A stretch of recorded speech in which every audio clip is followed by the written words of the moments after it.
प्यारे बच्चों, 8वीं की हिंदी की कक्षा में आपका पुनः स्वागत है। आपको और आपके अभिभावकों को जय हिंद, मेरा वैदिक नमस्ते। आइए आज हम अभ्यास सागर का पाठ नंबर 2 करते हैं। पाठ नंबर 1 हमने कर लिया है। पाठ 2 शुरू करने से पहले हम तत्सम और तद्भव शब्दों के बारे में जानें। हमने कक्षा 7 में तत्सम और तद्भव शब्दों के बारे में पढ़ा था। तत्सम और तद्भव शब्द क्या होते हैं? तत्सम वे शब्द होते हैं जो संस्कृत के शब्द ज्यों के तो हिंदी में प्रयोग किए गए, वे तत्सम शब्द हैं। और तद्भव शब्द वे शब्द हैं जो संस्कृत का बदला हुआ रूप, यानी संस्कृत के शब्द बदलकर हिंदी में प्रयोग किए गए। साधारण भाषा में अगर हम कहें तो तत्सम में स लगा हुआ है, यानी जो संस्कृत के शब्द हैं वो तत्सम शब्द हैं और जो हिंदी के शब्द हैं वो तद्भव शब्द। आइए हम तत्सम शब्दों की पहचान की किस प्रकार उनकी पहचान की जा सकती है उसके बारे में थोड़ा सा जान लें। जिन शब्दों में इस प्रकार का श, तालव्य श, मूर्धन्य श, त्र, ज्ञ, श्र और री, और ऊपर की तरफ जो रेफ वाला र और नीचे तिरछी लाइन की तरफ जो पदेन वाला र, इस प्रकार के शब्द अगर आपको किसी शब्द में ये वर्ण नजर आ जाएं तो अधिकतर वो तत्सम शब्द होता है। आइए क्वेश्चन नंबर 1 करते हैं। नीचे दिए गए वाक्यों को ध्यान से पढ़ें। हमने इन वाक्यों को ध्यान से पढ़ना है और इन जो मोटे शब्द है उसमें से तत्सम और तद्भव शब्द छांटने हैं और इनमें लिखना है। जो तत्सम शब्द हैं वो पहली लाइन में लिखना है और जो तद्भव शब्द है वो दूसरी लाइन में। आइए हम पढ़ते हैं। उसने दुख और आश्चर्य से मेरा दोष उसने दुख और आश्चर्य से पूछा, मेरा दोष क्या है? मनुष्य अपने कर्मों से महान बनता है। दरबारियों की आंखों में चमक आ गई। ईरान के किसी गांव में एक चरवाहा रहता था। दरबारी शाह के कान भरने लगे।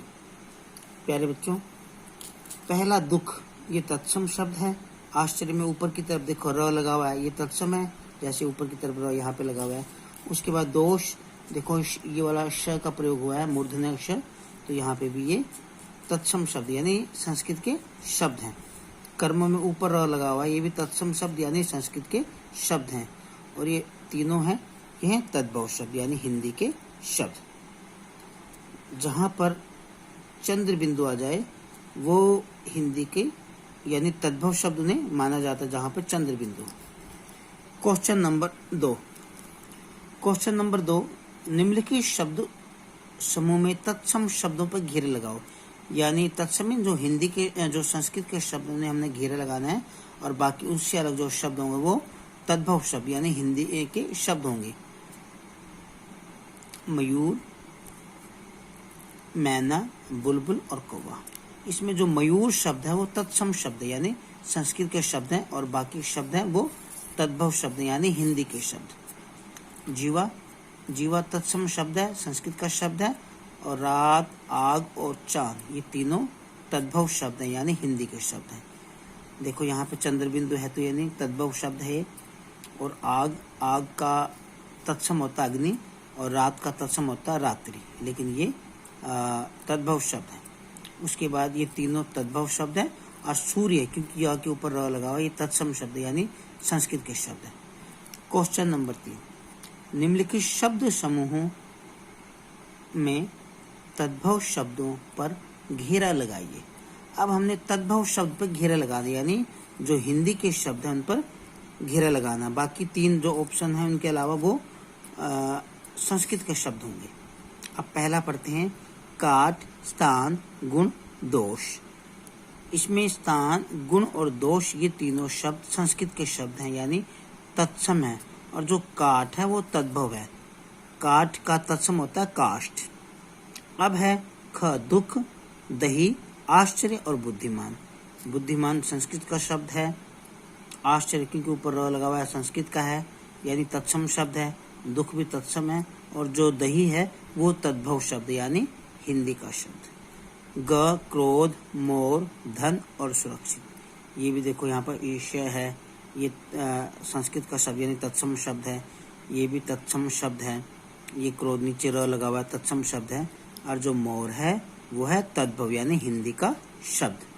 Question number 4। क्वेश्चन नंबर 4 में खंड क में इस तरफ इस सारे के सारे संस्कृत के शब्द यानी तत्सम शब्द दिए गए हैं, और इस तरफ तद्भव शब्द यानी हिंदी के शब्द दिए गए। हमने संस्कृत के शब्दों के साथ हिंदी का जो उनका अर्थ बनता है उसके साथ मिलान करना है।